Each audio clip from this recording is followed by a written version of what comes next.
Yes, good morning Pilipinas and good morning world sa ating mga kabayang OFW at mga kabayan natin na nandyan sa Pilipinas. Mapagpalang araw sa ating lahat. Sa mga sulok man tayo ng ating mundo, ay umaga dyan, hapon o gabi. Sana sa mabuti tayo na kalagayan at walang sakit-sakit ang lahat. Sa mga kabayan natin na merong sakit, sana gumaling na tayo. At importante mga kabayan ay hindi tayo malapag-asa at saka mag-pray tayo sa ating Panginoon araw-araw, okay? Well, syempre, kasama niyo pa rin si Sir Ivan, ang pinakabulol na vlogger sa balat ng YouTube, pero nagbibigay sa inyo ng mga totoon, mga preskong balita na kinukuha natin sa ating kapitbahay na social media. So magandang buhay sa ating lahat mga kabayan and happy Tuesday sa ating lahat. And I'm hoping po na maganda ating gising ngayong umaga. Meron tayong very energetic na aura para magiging productive tayo the whole day, okay? At before tayo mag-start po ng ating talakayang araw, i-greet muna natin ating mga kabayan, mga solid viewers na nag-celebrate ng kanilang birthday ngayong araw. At nandito sa listahan mga kabayan, i-greet natin ang happy birthday si Ma'am Josephine Martinez, greetings from Sir Edgardo Canonigo. Ngayon, pag-usapan natin mga kabayan itong nakakagulat, nakakagalit na nag-viral na video doon sa TikTok hanggang pumunta doon sa Twitter at saka sa Facebook mga kabayan. Merong nag-viral. Ang problema ito mga kabayan, maraming nagalit, lalong-lalo na yung mga church group members po, yung mga simbahan, kasi kinutya na naman dito ang ating pananampalataya mga kabayan. Yes, ang Biblia po, ipinahiya po ang Biblia mga kabayan. Alam nyo itong viral na video ito, mga millennials ang gumawa ang kabayan. At saka, to give you a little context, itong account na to, itong mga grupo po ng kababaihan, pinuntahan ko ang kanilang account mga kabayan. Marami silang mga videos doon na kung saan iba't iba po na mga games, kanta-kanta, mga sayo-sayo mga kabayan, pero hindi sila nag-viral doon at saka maliit lang po ang kanilang views mga kabayan. Hanggang kahapon may sumabog na video. Sila na grupo mga kabayan, kinutya na dito ang Biblia. Nakakagalit talaga. Mamaya papakita ko yan at saka pag-usapan din po natin. Ito rin pong kaguluhan nangyari doon sa Kamara na kung saan si Representative Dong Gonzales makabayan nag-resign na po siya bilang opisyal doon sa PDP Laban. Diba naalala ho natin na ito pong Kamara, ang representatives o yung at pati po mga congressmans, diba tinawag po ito ni FPRRD kamakailan lang na ang pinaka-rotten institution daw yung Kamara makabayan. So from there, maraming nagalit po na mga mambabatas at dito tumindig na sila at saka nagpakita na sila dito ng kanilang galit mga kabayan. Kasi siyempre, sumusobra na po dito yung mga pro-China. Totoo naman talaga, sumusobra na mga kabayan. At saka dito rin po sa statement na nilabas po ni Speaker Martin Romualdez, biglang tumapang si Martin mga kabayan. At saka pag-usapan rin po natin, ito rin nagulat po na balita, ito yung update dito sa Socorro na si Senior Aguila mga kabayan na kung saan ang dami palang kaso. Yes, ang dami ng kaso mga kabayan at kapag itong si Senior Aguila ay guilty sa lahat na ikinaso sa kanya mga kabayan, habang buhay po itong makukulong. Totoo lang. Alam nyo, maraming nagalit talaga dito kay Jeren Esquilario mga kabayan sa kanyang ginawa dito sa ating kababayan at saka ang pagiging impostor niya, pagiging fraud sa kanyang kababayan, talagang marami itong nagalit at tama lang po na kinasuhan siya ng 21 cases mga kabayan. Isipin yan, 21 cases. Ang apat lang nga ng kaso dito ay parang tinatawag na natin na over KILL mga kabayan. How much more? 21 cases lahat or 21 po kakaso ang harapin ni Senior Aguila. At saka pag-uusapan rin po natin yung statement na nilabas ni DA Secretary Laurel Jr. during sa kanyang press conference kahapon mga kabayan na kung saan marami rito ang nalungkot at marami rin rito ang natuwa mga kabayan. Sino ba yung natuwa? Yung mga anti-Marcos mga kabayan. Natuwa sila sa statement na nilabas ni Secretary Laurel dahil nga ito'y tungkol po sa bigas mga kabayan. Kaya nung inilabas niya yung statement na yun, marami na talaga dito ang nagdududa sa kanyang kakayahan mga kabayan. Lalong-lalo na, meron po isang DDS nagpalabas ng statement ang pagdududa niya dito sa ating DA Secretary na si Laurel Jr. Ipapakita ko mamaya yung video mga kabayan. And of course, marami pang iba. Alam niyo naman po si Sir Ivan, palagi ito meron dalang bawal ng mga pasabog every time na maglalabas tayo ng mga bagong balita dito sa ating channel. At before tayo mag-start po ng ating balitaan ngayong araw, siyempre, kukumustahan ko muna kayo at saka shoutout natin ating mga pinalangga po na mga legends, ang ating mga senior citizen. Hello po, kumusta? Kumusta? I'm hoping po na nasa maayos kayo ng kalagayan. Kukumusta rin mga kabayan ang mga pinalangga natin na mga Marcos Loyalist. At syempre, nandiyan rin po makaabayan nating DDS all over the world. Harito din makaabayan, lalong-lalo na maraming salamat sa Uniteam supporters.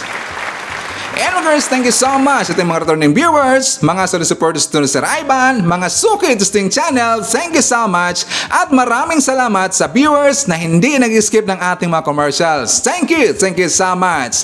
Sana kayo ng lahat makaabayan ay hindi nag-skip ng ating mga commercials kasi dyan po nabubuhay ang ating channel. Okay? Thank you so much. Siyempre, i-welcome po natin ating mga new subscribers, mga bagong pasok to Sting Channel. Welcome to the family and thank you po for appreciating our channel. Sa makaabayan, before tayo mag-start po ng ating balitaan, i-announce muna natin makaabayan kung sino ang nanalo sa ating palaro kahapon sa ating question for the day. At kung maalala ninyo, di ba ating question kung ano ang pangalan ng presidente na bibisita sa Pilipinas, yung taga Timor-Leste makaabayan. At ang tamang sagot ay si President Jose Ramos Horta.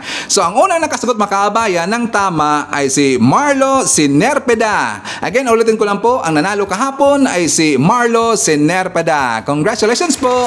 At saka napadalhan natin siya ng GCash makaabayan. So thank you so much sa lahat po na nag-participate na ating palaro kahapon. Of course, today makaabayan, as usual, meron pa rin po tayong palaro, ang ating questions for the day. So antabayanan natin yan lahat. Okay? So, di ba, napakasimple lang pong ating question makaabayan. Kayo ang lahat nakasagot. Yes, totoo lang, kayong lahat nakasagot makaabayan. At before tayo pumunta doon sa mga mainit na mga balita at saka very intriga talaga na mga issue panlipo na makaabayan, dito muna tayo po sa ating segment na kung saan mga batas na dapat nating malaman. So, for more details, let's watch this! Good morning, ma'am. Pinapatawag niyo raw po ako? Oo. Miss Cruz, sorry to inform you that today is your last day in our company. Ala, teka lang ma'am, bakit naman po biglaan? Pwede po ba malaman yung reason para maipaliwanag ko yung side ko? Sorry, I can't disclose. Diyan ka na muna, may meeting pa ako. Attorney, bigla na lang ako tinanggal sa trabaho ng walang paliwanag. Legal ba to? Hindi po yan legal. Ayon sa batas, ang mga regular na empleyado ay may security of tenure at hindi maaaring tanggalin ng walang dahilan at walang prior notice o abiso at hearing o pagkakataong makapagpaliwanag. Ito ang tinatawag na due process. Kailangang ipaliwanag sa empleyado kung ano ang dahilan kung bakit siya kinakasuhan o tinatanggal. Kung hindi mabibigyan ng due process ang empleyado, ang kanyang pagkatanggal ay labag sa batas. Ito yung tinatawag na illegal dismissal. Maaaring makasuhan ang employer at maaaring iutos ng labor arbiter na muling ibalik ang empleyado o reinstatement o bayaran ng separation pay ang tinanggal na empleyado. Attorney, hybrid arrangement po yung original na setup ng work contract ko. Pwede po bang tanggalin bigla ang isang empleyado kung sakaling hindi makasunod na magtrabaho on-site? Legal po ba ito? Hindi yan legal ayon sa Telecommuting Law o Republic Act number 11165. Ang work from home arrangement ay dapat pinagkakasunduan ng employer at employee. Ito ay dapat nakasulat sa isang kontrata upang malinaw kung kailan pwede ang work from home.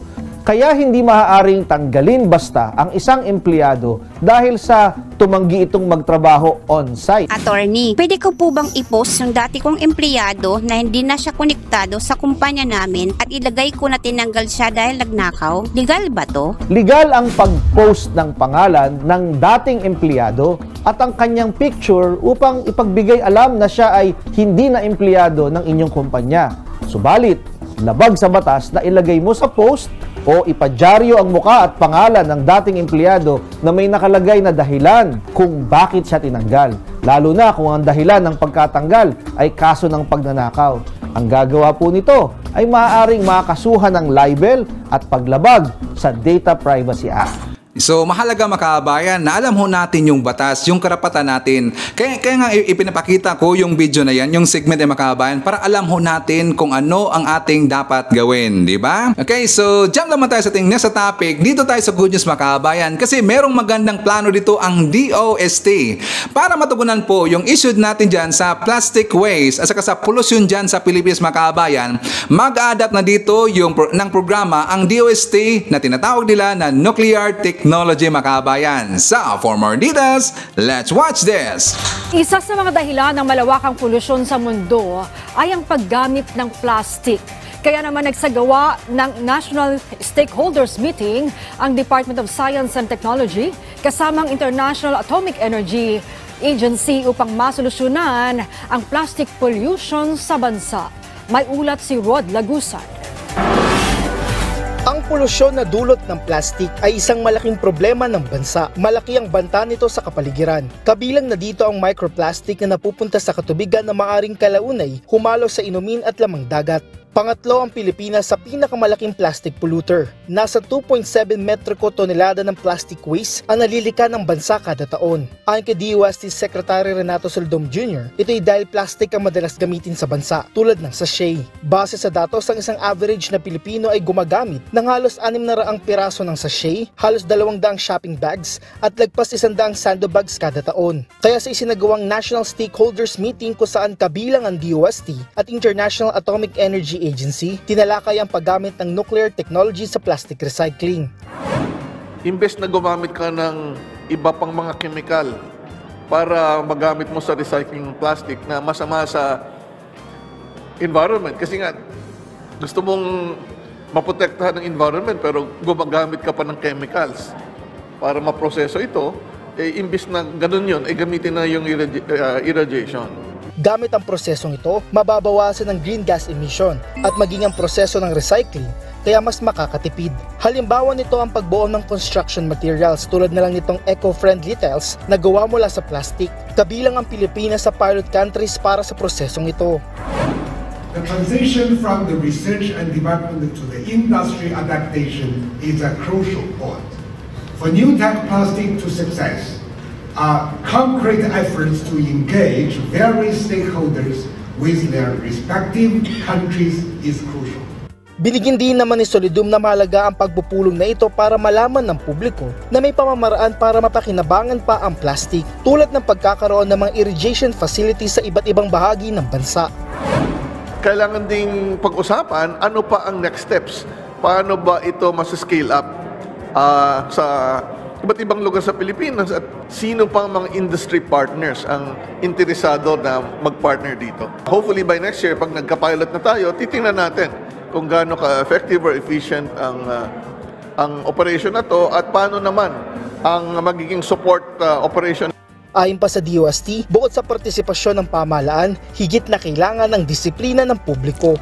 O, di ba mga Antay Marcos? At least alam niyo po na mayroong magandang plano ang gobyerno natin. Kasi alam niyo, ang gusto po ng gobyerno natin ay mapaganda po ang buhay natin dyan sa Pilipinas. At saka good news mga kaabayan, kung narinig niyo po yung balita, sabi doon na isa ang Pilipinas sa magpapilot testing sa programa nito or sa project nito, yung nuclear technology mga kaabayan. So, i-share ko lang po sa inyo na kapag papasok ako doon sa aking tinatrabahuan mga kaabayan sa warehouse, meron po akong madadaanan na isang napakalaki po na basurahan. I am not sure kung paano nila ito nire-recycle mga kaabayan kasi alam nyo, ang sakit talaga sa ilong. Totoo lang, ang sakit talaga sa ilong kapag dadanaw ako doon. Sumakit ng ulo ko.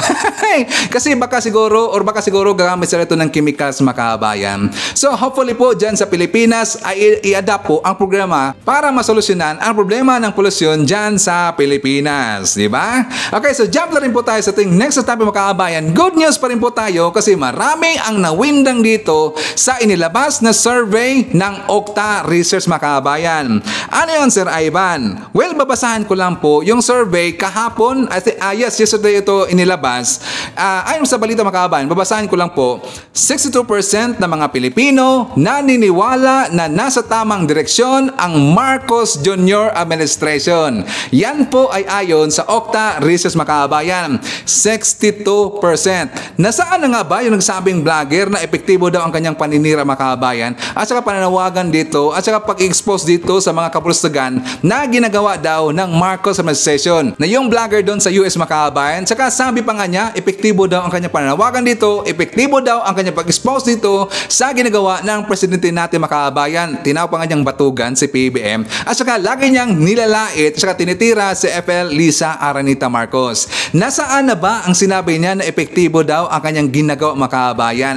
Bakit 62% po ang naniniwala na nasa tamang direksyon ang Marcos administration? So yan po ay kahapon na nilabas mga kababayan. Saka babasahin ko lang po yung balita para hindi tayo maging fake news dito.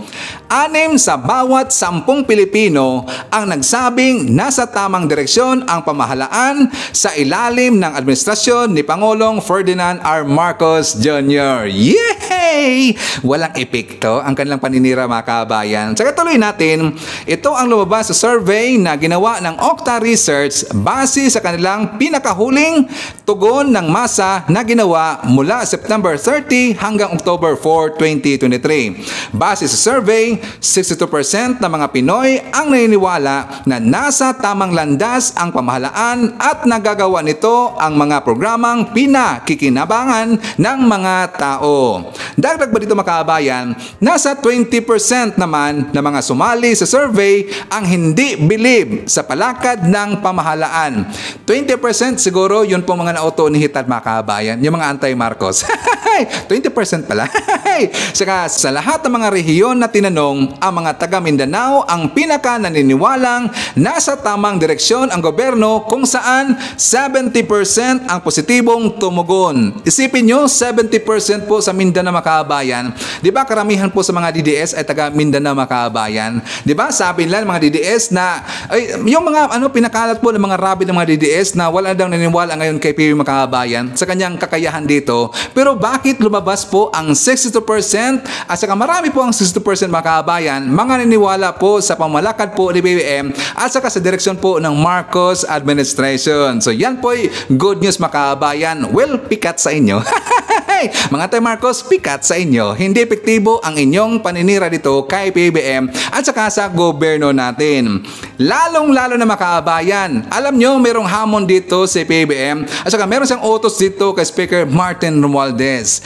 Inutosan niya si Speaker Romualdez mga kababayan na gagawa dito ng programa na maganda na makatulong po sa kababayan natin. Lalong-lalo na doon po sa mga PWD, sa mga senior citizen at saka doon po sa mga single mother mga kababayan. Yung kailangan talaga na tulungan. So ang nabuo po na programa ni Speaker Martin Romualdez ay tinawag niya na CARD or CARD or Cash and Rice Distribution Program mga kababayan. At ang ganda po ng programa na yan po extension po sa existing na programa ni PBBM. Maraming umalma mga kababayan kasi alam niyo po kapag magiging successful po ito at saka magiging nationwide na ito mga kababayan, ito ay makikita po ng kababayan natin, mamayang Pilipino, na maganda talaga ang tinatahak na direksyon ng Marcos administration. Tataas po ang rating ng Okta mga kababayan, di ba? Maraming umalma.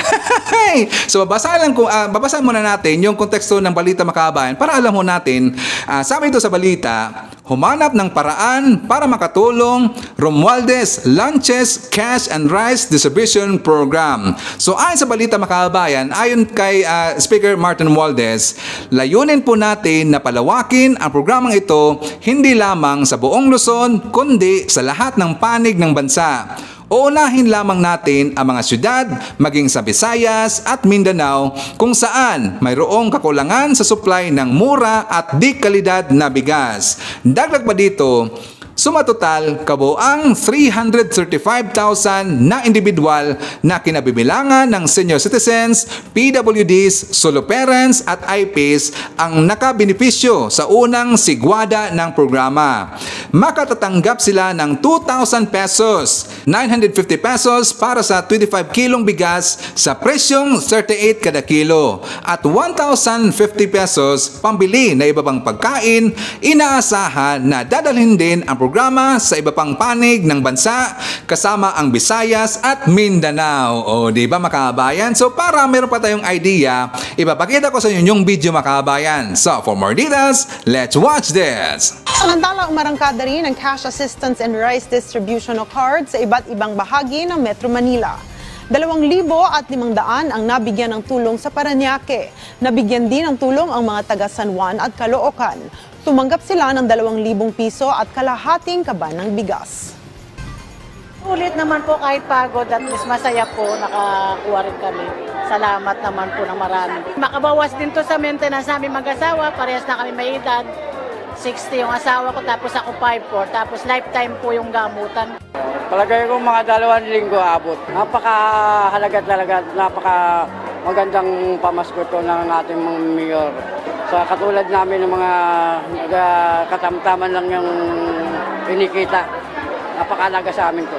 Okay, sa mga kababayan ko dyan, hintay-hintayin lang po natin ng konti mga kababayan. Anyways, magiging nationwide ho yan for in how many days from now or maybe months from now, magiging nationwide ho yan mga kababayan. So don't worry, lahat po ng mga nangangailangan ng tulong, matutulungan po ng gobyerno natin mga kababayan. Ortin ho natin, para rin po ito doon sa mga IPs, para po doon sa mga PWDs, senior citizen, at saka sa Solo parent mga kababayan. Okay? So dyan naman tayo sa ating next na topic. Pag-usapan na natin yung mga kaso ni Senyor Aguila mga kababayan. Nakagulat, umabot pala ng 21 lahat na kaso mga kababayan or ikakaso sa kanya. Alam nyo, kapag magiging guilty dito si Senyor Aguila sa ikinaso po ng DOJ mga kababayan, habang buhay po itong makukulong si Senyor Aguila. So, for more details, let's watch this! Sir, may update na po ba tayo sir sa Socorro sa kay Senyor Aguila? Meron na tayong 22, ano ba? 21 cases. Natures of the case, sir. Qualified traffic. 21 cases filed already. Sa Surigao, final muna. Qualified trafficking in persons. Facilitation of child marriage. Solemnization of child marriages and child abuse. So, meron na tayong cases na final ng ating prosecutors. But it's just the beginning. Kasi marami pa itong angles na dapat ma-fill dito. And of course, sabi ko, preliminarily filed in Surigao because eventually we believe that the cases should be tried here in Manila or in another venue where the interest of justice will not be affected by people who may want to interfere in the process. Sir, sino-sino po yung charge dito at ilan po sila? At to clarify, sir, these are cases na po filed in court. In court. Senyor Aguila et al. Mga names. Maraming pangalan, no? Basta they're all from Sitio Kapihan, Northern Siring, Socorro, Surigao del Norte. And they're still at large. Cases have been filed. And we expect them we expect the courts to issue warrants. And then there are still 4 people who are still detained at the Senate up to now. Sir, if you could just tell us na po, ano po sir yung mga naging basihan para po dun sa pag-file po ng mga kasong ito sa korte? Ang basihan yan is ang tawag niya sa amin, res ipsa loquitur. The thing speaks for itself. Kung paano sila gumalaw na ang bata ay kanilang ginamit sa iba't ibang pamamaraan at kung paano nila tinraffic ito mga to. I think that, yun nga, ang kasabihan dyan talaga, Latin, res ipsa loquitur, the thing speaks for itself. Tapos sir, I understand may ongoing investigation pa rin po ang NBI patungkol dito. Tapos sir, meron pang mga additional... Yes, the NBI is still, will render another report to us about this. Dahil nga, we have asked them to look into it again. Kasi initially, sila yung unang nagdemanda, di ba? June pa lang nagdemanda sila, walang nangyari. Dahil marami nakikialam sa kaso. Kaya nga, sa tingin namin, hindi na magtatagal ang kaso sa Surigao. Kasi sa karanasan natin, ay maraming gustong makialam sa kaso. Kaya kailangan dalhin dito. Yan, dapat lang sa kanya makabayan kasi grabe pong ginawa dito ng grupo ni Senior Aguilar. Grabe kan lang para naman tala dito sa mga kainaan ng kababayan natin. Di ba? Ginamit sila mga kababayan. So dyan naman tayo sa ating next na topic. Mag-update tayo doon sa sa kaso po ni Johnny Walker mga kababayan. Yes, meron pong update. Meron pong ipinalabas po na skits ang ating kapulisan, yung mukha po ng shooter o yung mga suspect mga kababayan. So for more details, let's watch this. Pinaiimbestigahan mismo ni Pangulong Bongbong Marcos ang lantarang pagpaslang habang nagla-live ang radio broadcaster na si Juan Humalon. Kabilang sa tinitingnang motibo ay personal na galit na sa away sa lupa at negosyo. Live mula sa Calamba, Misamis Occidental, nasa frontline na balitang yan si Mon Gualvez. Mon, paano nakapasok sa radio booth ang gunman? Isinugod sa ospital si Humalon pero dead on arrival. Pinuntahan ng News 5 ang pinangyarihan ng krimen. Taong 2014 pa raw pala nang iset up ng biktima ang bahagi ng kanyang bahay para magsilbing radio booth. Mula rito sa gate kung saan unang nakita yung mga suspect, wala nang 10 hakbang para marating naman itong radio booth kung saan madali lang din na isagawa yung krimen dahil pagbukas pa lamang ng pinto ay bubungad na kaagad yung biktima habang nagbo-broadcast dito sa maliit at typical na kwarto lamang na nasa mga 10 to 15 square meters ang sukat. Base sa investigasyon, nagpanggap pang humihingi lamang ng tulong ang mga suspect.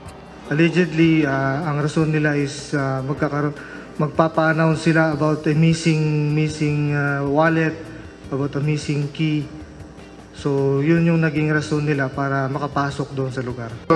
Intelligence officers, including personnel from our PNP Forensic Unit and other concerned units like CIDG, and other important units that would help in the conduct of investigation. Ilan sa mga tinitingnang motibo ng PNP ay ang trabaho ng biktima bilang radio broadcaster, ang tangkang pagpasok nito sa politika noong 2022 bilang konsehal ng bayan pero hindi pinalad at pagnanakaw matapos kunin ng sospek ang kanyang gintong kwintas na nagkakahalaga ng 150,000 pesos. Hindi rin sinasantabi ang anggulong personal na galit lalo't kinumpirma ng misis ni Humalon ang away sa lupa at negosyo. Matindi na kasi sir kasi umaabot kasi sa point na ipa-vacate kami dito sa amin, dito sa lupa namin. Then, aming finailan ng case, business competition na yan, sir. Kasi mayroon din silang registration. Oo. Dito sa Calamba, sir, 3 ang registration. Ika-3 ang sa amin. Hindi lang daw lubos maisip ng pamilya Humalon na itutumba ang radio announcer. Hindi sila naawa sa husband ko, sir, kasi PWD kasi siya. Magsaklay, magkratis siya. Hindi ko akalain na mayroon pang tao na kayang gumawa sa kanya. Sana makonsensya ka naman. Wala kang awa naman na pinatay yung husband ko. Kinundena ni Pangulong Bongbong Marcos ang pagpatay sa broadcaster. Utos niya sa PNP, agaran at masusing imbestigahan ang pamamaslang. Ganyan din ang panawagan ng mga mambabata sa Senado at Kamara. Nangako naman ang Department of Justice ng masinsinang investigasyon. Ang binuong Special Investigation Task Group Johnny Walker naglabas na nga ng computerized facial composite sketch ng isa sa mga sospek.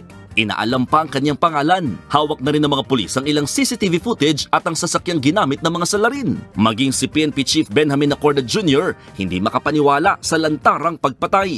I was shocked. The way it was done is very blatant and talagang you can see that there is those who perpetrated, there is no remorse, there is no parang manok na lang. That's how kumbaga basta pangit tingnan lawlessness talaga ang pinapakita doon. Handa naman ng PNP na magbigay ng seguridad sa pamilya ni Humalon. Ang National Union of Journalists of the Philippines o NUJP naman nagpahayag din ng pagkondena sa pagpaslang kay Humalon. Tiyempo pa raw na nangyari ang krimen sa parehong linggo kung kailan ginugunita pa naman ang International Day to End Impunity for Crimes Against Journalists.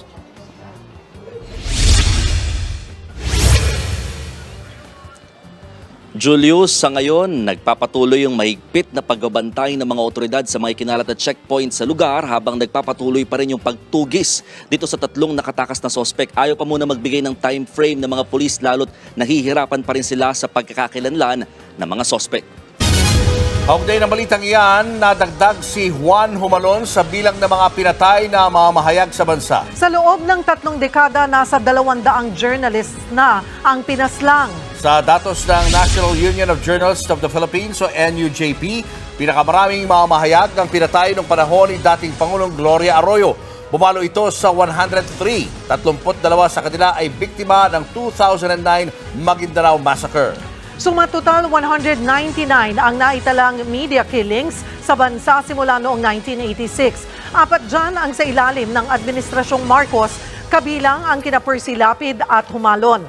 Samantala, nitong November 2, inilabas ang 2023 Global Impunity Index o yung listahan ng mga bansa na hindi nabibigyan ng hustisya ang pagpatay sa mga mamamahayag. Pang-8 ang Pilipinas. Okay, so bago na mag-jump po sa next topic mga kaabayan, isa-ito natin mga silent viewers, at yung mga viewers na hindi nag-skip ng ating mga commercials. Thank you so much. Isa-ito natin ating mga channel members. Hello po, sila si Ma'am Ryan, Cosmo Defender, Pusong Inami, Sis Queen, Fizz Calante, Russell Terowell, VAB Bar, and Megris Homes. Hi to all the Pendot likers and Pendot warriors. Isa-ito po natin si Ma'am Nerlita Agdan na nandyan sa Oriental, Mindoro. Hi to Ma'am Ryan from Virginia, USA. Shoutout daw kay Ma'am Carclia, City Beer, Redler, Trexie, Lily, Carmen, Judy, Don Kings, Red One, Little One, J. Cabal, Ma'am Lentek, Ma'am Self, Mami Chacha, Mami Lu, Tita S, Caitlin, Tatay Amik, and Tatay Jackfords of Jackfords family. And hi to Ma'am Evelyn Garcia, Jelen Quezon, Jemson, and Regen Tulin na nandyan sa cute Cebu City. Greetings from Rodolfo Rabor of Cavite. And hi to Ma'am Shane Sibal, Maite Baisa, Emily Ponsarante Maho, Lenda Lim, Margaritas Iglesias, Tank Abil, Chloe Braganza, and hi to Rosa Gonzaga, Nonoy Floren Hills, and Insoliel Farar. Mga ipapakita ko na sa inyo yung ibig sabihin na nag-viral doon sa TikTok hanggang sa umabot doon sa Twitter at saka sa Facebook mga kaabayan. Ulitin ko lang po. Itong grupo ng kababaihan na mga I think underage to mga kaabayan, nung pinuntahan ko po ang kanilang account, hindi naman ganun kadami yung mga nauna nila ng mga videos mga kaabayan. Yung na nagkakanta sila, nag-game sila, at saka yung mga ginagawa nila na ibang mga kaabayan, yung mga papili-pili ka ng mga words dyan sa taas. Sino bang nakatry niyan sa TikTok na papipiliin ka kung saan ka pupunta? Kung nagustuhan mo itong word na to, dito ka. Kung gusto mo yung word na to, dito ka. Kaya lang, nung ginawa ng mga kaabayan, nag-viral ang kanilang video. Pero isa lang po na video nag-viral. Ito lang. Ito talagang kinutsa na dito yung pananampalataya mga kaabayan. Marami ho dito ang nagalit na mga church group members. Totoo lang. Pati rin po si Sir Ivan mga kaabayan. Noon akong nakita to, sabi ko ang gonggong naman talaga ito. Wala bang ibang maisip itong mga gonggong na to? Tingnan nyo nakalagay sa taas mga kaabayan. Kung napapansin nyo po, di ba meron silang pinagpilian na Bible, ang sa kabila, burat na malaki mga kaabayan, yung putotoy na malaki, alam naman natin yan. Ito yung problema ngayon sa mga millennials natin mga kaabayan. Parang kulang talaga dito sa respeto.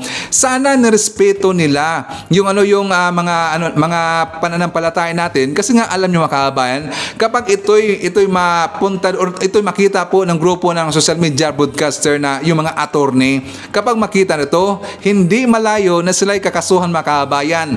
Biblia ho yan. Bakit sila nag-games ng ganyan na isinalin nila yung Biblia mga kaabayan? At saka alam nyo, sa kanyang ipinakita, parang ang hilig talaga nila sa putotoy mga kaabayan. Ang babata pa naman, di ba? Ang babata pa naman, mahilig na sa mga sundot-sundutan, saka sa alam niyo mga kaabayan, yung putotoy, mahilig sa putotoy, para lang si Sas, parang si Hitad, mahilig sa mga putotoy. Pero itong mga kabataan na ito, kababae pa naman, titingnan niyo mga kaabayan, sana yung mga parents nila, parang dapat i-educate po nila ang kahalagahan po ng Biblia mga kaabayan. Kasi nga, alam ko, at nakita natin na marami dito ang nagalit po ng mga church members, kasi yung Biblia mga kaabayan, yan po'y sagrado talaga. Sagrado po yung Biblia, dyan natin malalaman po yung mga turo ng ating Panginoon ni Lord Jesus Christ mga kaabayan. Diyan po sa Biblia. So yan po ay napakasagrado talaga. Bakit bakit parang pinili pa nila yung pototoy kaysa Biblia mga kababayan, di ba? Or sana hindi sila gumawa ng ganyang klase po na games or yung sa TikTok. Bakit pa kasi ina-allow ng TikTok ng ganyan mga kababayan, di ba? Parang ipinakita na dito yung kababaihan natin na mga bata-bata pa ang hilig po sa sundutan mga kababayan. Dapat sana kurte namang gonggong ito, mga pasaway talaga eh. At kapag ito mapansin ng grupo ng kapisanan ng mga social media broadcasters ng Pilipinas, baka sila ay makasuhan mga kababayan. So hopefully mapansin ito, di ba? At saka pati rin po sa MTRCB. Kasi ang MTRCB mga kababayan, kasi kapag mayroon kang video, yan, kanang cover na kasi yan ng MTRCB mga kababayan. So sana mating to at dapat hindi po pamarisan ng ganyan. Okay, so dyan naman tayo sa next topic. Pag-uusapan natin yung bigas mga kababayan. Yung tukol po sa 20 pesos per kilo na bigas. But before tayo pumunta doon sa statement na ilabas po ng ating bagong DA Secretary, si Laurel Jr. mga kababayan, ipapakita ko muna sa inyo yung plano po ni Gov. Gwen Garcia doon sa Cebu City. Naalala ba natin na may plano po si Gov. Gwen na mag-implement doon ng 20 pesos per kilo na bigas para po sa kababayan natin yung mga kailangan na tulungan mga kababayan. At saka yun po ang aspiration, sabi niya pangako na ni PBBM at isa siya dito na unang tutugon sa plano ni PBBM mga kababayan na gagawin pong 20 pesos per kilo yung bigas. Naalala ba din balita na yan? Saka sabi pa niya dito, basahin ko lang po. Garcia stressed that Cebu will be the first to sell NFA rice at 20 pesos per kilo. The sale, subsidized by the province, will be offered first to the indigent families. So tingnan nyo ang word mga kababayan, subsidized by the provinces. So ito'y subsidized po ng gobyerno natin mga kababayan. Pero ayon dito sa ating bagong DA Secretary, si Laurel Jr. mga kababayan, and I'm sure na naramdaman ko po itong or naintindihan ko po si Laurel na siya na po dito yung naging realistic mga kababayan. Gusto niya sabihin dito o gusto niya ipahiwatig dito na hindi dapat tayo aasa kasi nga may problema pa ho tayo. Pero gagawin niya ang lahat mga kababayan. Kasi ayon sa kanya, imposible pa daw yung 20 pesos per kilo sa panahon ngayon. Kasi marami pang problema mga kababayan. So for more details, let's watch this. Aminado si Agriculture Secretary Francisco Tiu Laurel Jr. na malabo pang maabot ang 20 pesos na kada kilo ng bigas na pangako ni Pangulong Marcos. Nasa frontline ng balitang yan, si Shaila Francisco. Sa kanyang unang press briefing sa Department of Agriculture, mismong si Secretary Francisco Tiu Laurel Jr. na ang nagsabing hindi pa posible ang 20 pesos na presyo ng bigas ngayon. Today that is not possible, but with yung directive ni Presidente to modernize, irrigate, use the right seeds and mechanize and all of that, maraming gagawin. We are getting ready to do our best to try to make rice affordable. Kaya ng bulsa ng mamamayan. Ayon pa kay Laurel, aspiration o hangarin pa lang naman ang naturang presyuhan na ipinangako ni Pangulong Bongbong Marcos noong 2022 elections campaign. Matatagalan aniya bago maging moderno ang pagsasaka sa bansa na magpapalakas ng ating produksyon. Dagdag pa raw dyan ang mataas na presyo sa world market at banta ng El Nino at gyera sa ibang bansa. Hindi naman tinukoy ni Laurel kung magkano ang posibleng ibababa ng presyo. Susunod rin daw ang kalihim sa marching order ng Pangulo na pataasin ang produksyon sa lahat ng sektor. Buwelta naman niya sa mga akusasyong isusulong ang importasyon. Hindi ako pro-importation. I am pro-production. I'm a producer in my past life. While I import, but I produce a lot more. So I believe the Filipinos can produce more. But then we really have to import when it is needed. Bukod dyan, inatasan daw siya ni PBBM na ituloy ang laban sa smuggling at hoarding. Gayon din ang umano'y korupsyon sa kagawaran. Pero wala pa naman munang balasahan ngayon. I don't have any real hand proof. I will be creating my own intelligence group. So we will be, one of the directives also ni Presidente is to, kung may dumi dyan, bring it up. Sinalubong din ang protesta ang unang araw ni Laurel sa DA. Ang pagtatalaga po sa kanya bilang DA Secretary ni Pangulong Bongbong Marcos ay bilang pabuya doon sa kanyang kontribusyon nung panahon ng eleksyon na naglaan po siya ng 30 million pesos. Pinabulaanan naman niya ng kalihim. Definitely there's no payback. As I said, sacrifice na rin ito. It's just not for country talaga. Sagot pa niya sa mga nagsasabing pansariling interes daw ang isusulong niya sa ahensya. Na-invest na ako, no? No more interest in all the companies that I used to own. DA is a full-time job. I have no time to do anything else. Ano yung kaabayan, maraming pong nagdududa dito kay Laurel Jr. Pero sana man lang po nabigyan natin siya ng chance dito. Nakikita po natin ang kanyang record makaabayan. Saka naintindihan ko rin po itong si Laurel. Siya na po dito, talagang maging realistic lang po tayo. Saka hindi dapat natin ipinapaasa yung mga tao. Pero gagawin niya ang lahat makaabayan na matugunan po yung inspiration ni BBM na 20 pesos per kilo. At saka doon rin po sa kanyang record ni Laurel, hindi basta-basta makaabayan. Marami siya ditong successful po na mga negosyo na hinawakan, lalong-lalo na sa fisheries makaabayan, di ba? So may alam siya dito sa agriculture. Ngayon, isa po sa nagdududa, itong si Harry Roque makaabayan. So, for more details, let's watch this. Kahit papano, may makikinabang na sektor ng agrikultura, yung mga mangingisda sa pagtatalaga kay Secretary Chu Laurel. At syempre, we wish him all the very best dahil ang tagumpay niya ay tagumpay ng buong bansang Pilipinas. Pero siguro maglalagay ngayon siya ng isda sa mga palayan natin dahil yan po ang kanyang specialty. No? At sana nga po ito magbunga sa rice self-sufficiency na nais makamit ng ating presidente. No?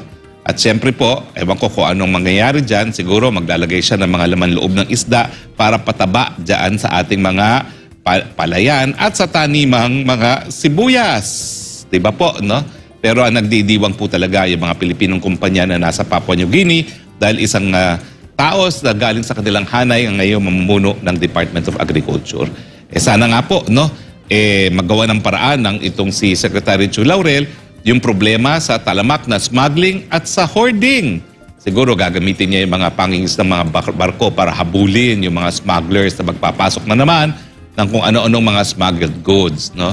So, lahat naman po tayo umaasa na sana nga po siya maging matagumpay. Kaya lang ang tanong na marami, paano na ang rice self-sufficiency? Paano na ang problema natin sa asukal? Paano na ang problema natin sa sibuyas? Problema natin sa kamatis na nagsisimula na dahil lumamahal na rin ang presyo ng kamatis. Lahat kaya ito ay may tutugunan. No? At nandyan pa siyempre ang problema ng ASF sa baboy at yung presyo palagi ng manok na hindi natin alam kung bababa o tataas. Well, ang inaasahan natin, kung nag-antay lang naman ng 16 na buwan ng ating presidente, sana nga isang tao na talaga namang makikita natin ang kakayahan para ipatupad ang batas laban sa smugglers at sa hoarders. Pero gayon pa man, talagang tanging presidente lang po ang pwedeng pumili ng kanyang miyembro ng kanyang first family. At dahil siya ay dating Department of Agriculture, baka naman merong alam si presidente na hindi natin alam kung bakit, ano kaya ang magiging secret niya laban dun sa mga pangunahing problema ng sektor ng agrikultura. Pero sa ngayon po, ang totoo lang, marami nagtatanong, paano na ang problema natin sa bigas ng ating kinuhay eksperto sa tuna? Well, baka naman po, marami tayong tunang aanihin para tayo mag-angkat na ng bigas at ng asukal. Hindi ko lang po alam kung ano magiging strategy ni Presidente at ni Secretary Chu Laurel. And I hope he will prove us all wrong. I hope na kung paano niya napalago ang kanyang kumpanya, minana naman po niya sa kanyang mga ama. Actually, ang kakilala ko yung kanyang ama eh. Hindi ko kakilala na itong second generation. Ay mapapalago rin niya ang hanap buhay ng mga sektor na nasa agrikultura. No? Pero alam mo naman na chismis na yan dati. At sa akin naman, unfair yung sinasabi na paribasa political contributor, ito'y payback time. Dahil kilala naman talaga siya na napalaki na yung kanyang minana na malaki ng kumpanya na sa larangan ng agrikultura sa fisheries nga lamang. Pero sa akin naman, kung talagang mapapalaki niya ang hanay ng fisheries, no, talaga naman napapaligiran tayo ng sangkatutak na karagatan, no? Tataas din ang antas ng kabuhayan ng maraming mga mangingisda. Kaya lang ang problema natin ngayon talaga nakatutok sa bigas, nakatutok sa asukal, nakatutok sa sibuyas, nakatutok sa kamatis, no? Well, sabi naman siguro ni Secretary, masarap naman na sangkap talaga ang sibuyas at kamatis kapag isda ang ating hinahain, no? So tignan po natin kung ano ang kanyang magiging tagumpay. But as I said, meron man tayong duda sa kakayahan na bigyan ng solusyon ang mga talagang pangunahing problema ng sektor ng agrikultura. We pray for his success because his success is the success of all Filipinos na magugutom ko kung panay po ang pagtaas ng presyo, lalong-lalo na po ng bigas. Oh, di ba mga kabayan? Mismo inamin niya na meron siyang duda dito sa kakayahan ni Laurel. Pero ipag-pray natin, siyempre. Saka doon na tayo magkikritis sa kanya mga kabayan kung hindi niya nagawa ang kanyang responsibilidad. Wala siyang magandang nagawa sa DA mga kabayan, di ba? Bigyan natin ng 6 months to 1 year.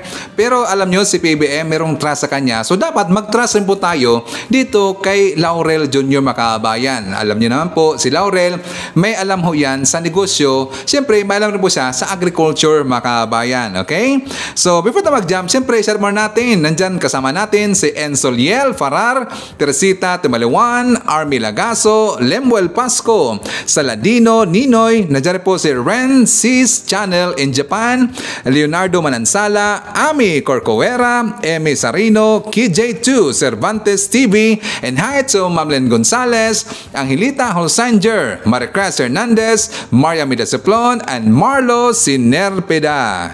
Okay mga kabayan, so dito tayo sa issue or kaguluhan dyan sa Kamara. Kasi alam nyo, di ba, during po sa kanilang break, at sinabi rin dito ni Congressman Sandro Marcos, mayroon talagang naninira po sa mga paligid-paligid dyan, mga pro-China po na mga tao o mga supporters, tungkol nga dito sa, sa nangyari dyan sa Kamara mga kabayan. Tsaka hanggang nakita po natin tungkol dito sa hamon po ni FPRRD, at meron siyang sinabi publicly na, na itong kung ano daw yun na institution ang pinakaraten, di ba sinabi niya yung Kamara Makabayan? So doon pa lang, marami ang nagalit dito na mga mambabatas. At ito ang plano po ni Dong Gonzales Makabayan, or siya nga pala, nag-resign na po si Dong Gonzales kahapon bilang membro at opisyal doon sa PDP Laban. So for more details, let's watch this. Diretsahang binanggit ang pangalan ng dating Pangulong Rodrigo Duterte na umaatake at nagbabanta umano sa buong Kamara. Sinabi yan ng isa sa Senior Deputy Speaker, kasunod ng pagbitiw niya sa partido ng dating Pangulo na PDP Laban. Bago niyan, nagsalita ang House Speaker, kaugnay ng umano'y nananakot sa Kamara. Masunod lang ang gusto nila. Nakatutok si Jonathan Andal. Kababalik pa lang ng sesyon ng Kongreso, ang bungad ni House Speaker Martin Romualdez laban sa aniyay umaatake sa imahe ng buong institusyon ng Kamara. Nakakaisa tayo tumindig kung inaatake ang ating institusyon. Tatayo ako laban sa sinuman na mananakot sa atin para masunod lamang ang gusto nila. Walang pangalang tinukoy si Romualdez, pero sa parehong talumpati, dinipensahan niya ang naging deliberasyon sa panukalang 2024 national budget kung saan tinanggal ng Kamara ang confidential funds ng civilian agencies, kabilang ang sa tanggapan ni Vice President at Education Secretary Sara Duterte. Wala pong personalan dito, trabaho lang.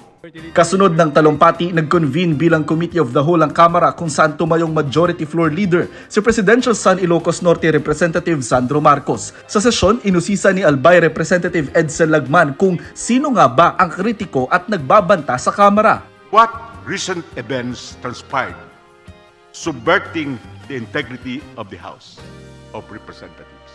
It was done on a certain TV network, and some words were said to malign the reputation of our institution. Why is the name of that accuser so sacrosanct that we cannot mention it before this body? Kasunod ng tanong na yan, tumayo si Senior Deputy Speaker Dong Gonzales. Mr. Chairman, I will answer the question of Congressman Albay, Congressman Edsel Lagman. But before I will answer your question, Mr. President of the PDP party, are you here? Mr. President, Congressman Alvarez, the one who uttered that word is our chairman from PDP Laban. Before I will answer, I will resign now as member and officer of PDP Laban. The former President Rodrigo Roa Duterte, the one who said that, Mr. Chairman. Thank you, Mr. Chairman. And for that reason, I truly support this resolution. Kailan lang nang tawagin ni dating Pangulong Rodrigo Duterte sa kanyang TV program ang Kamara bilang pinakabulok na institusyon, sabay akusa kay Romualdez ng pag-atake umano sa Vice Presidente. Naghamon pa noon si Duterte ng liquidation para daw magkaalaman na sa wala umanong limit na paggamit ng pork barrel funds. Sabi pa noon ni Duterte, binubusog umano ni Romualdez sa mga kongresista dahil tatakbo raw ang speaker sa pagkapangulo. Sagot noon ni Romualdez na audit na ng COA ang Kamara. Ang sabi naman ng Secretary General ng Kamara, wala rin daw silang confidential o intelligence fund. Sa huli, nagpasa ng resolusyon ng mababang kapulungan ng Kongreso para pagtibayin ang integridad ng Kamara at magpakita ng suporta at pagkakaisa kay Romualdez. Sinusubukan pa namin kunin ang panig ni Duterte. I am very sure, mga kababayan, this is just the beginning. Dito pa lang alam ko na magbatuhan talaga ito ng mainit po ng mga salita, mga kababayan, dahil nga dito sa sa pagsagot ni Dong Gonzales doon kay Lagman, mga kababayan, di ba talagang binundak niya dito yung pangalan po ni FPRRD. Sinagot niya na si FPRRD talaga ang nagsabi noon na rotten institution daw yung Kamara, mga kababayan. At saka tama naman po yun. Yan ang tamang gawin ng mga mambabatas. Dapat be firm tayo. Dapat hindi kayo matakot dyan. Kung sa tingin ninyo na wala kayong ginawa na masama dyan sa Kamara. Okay ang ginawa po dito ni Speaker Martin Romualdez kasi nga sabi niya, mga kababayan, tatayo siya laban doon sa mga maninira po, yung mga nananakot. At least si Dong Gonzales, sinabi niya, di ba, membro po ng PDP Laban si Gonzales. At least sinabi niya dito ng harap-harapan na si FPRD ang gumawa ng mga kababayan. Dito, I am very sure, atake po yung mga mga DDS po ng mga vlogger, mga kababayan, yung mga pro-China. So, kudos po sa mga mababatas natin. Okay, so isa-share po natin, mga kababayan. Nandyan po si Sir Leonardo Blue, Banji Iniquela, Joby Montero, Catalina Batarao. Nandyan po si Chloe Braganza, Estrella Santino, and hi to Barkadahan Forever FM, Marta Del T, and nandyan po si Observasyon ni Papawel Vlog. Okay, so dito na tayo sa ating question for the day. Ating question ng araw, mga kababayan. Saka don't forget dapat sundin natin ang ating format during sa ating pag-answer, mga kababayan. Okay? So ang ating question for the day, ano ang pangalan ng programa ni Speaker Martin Romualdez? Again, ano ang pangalan na programa ni Speaker Martin Romualdez na makakatulong sa mga kababayan nating PWD, senior citizen, at saka solo parents and IPs, mga kababayan? Please comment down below at saka paanahan lang tayo sa pagsagot, mga kababayan. Tsaka good luck sa lahat na mag-answer sa ating question. So yan po itong mga nakalap ng mga balita ngayong araw. Kung nakaabot ka po sa portion na to, sana nakapag-like na ho tayo. Libre po ang mag-share, libre din ang mag-subscribe. Again, maraming salamat sa mga viewers na hindi nag-skip ng ating mga commercials. Thank you so much. At before natin tapusin ating programa ngayong araw, sana sabayan nyo si Sir Ivan para sa ating live messaging prayer. Dear Lord, thank you so much for including my name in your wake-up list this morning. I made it today because you have plans for me and I trust your way. Though at times I may not understand the happenings of my life, yet I will choose to believe in you, Lord.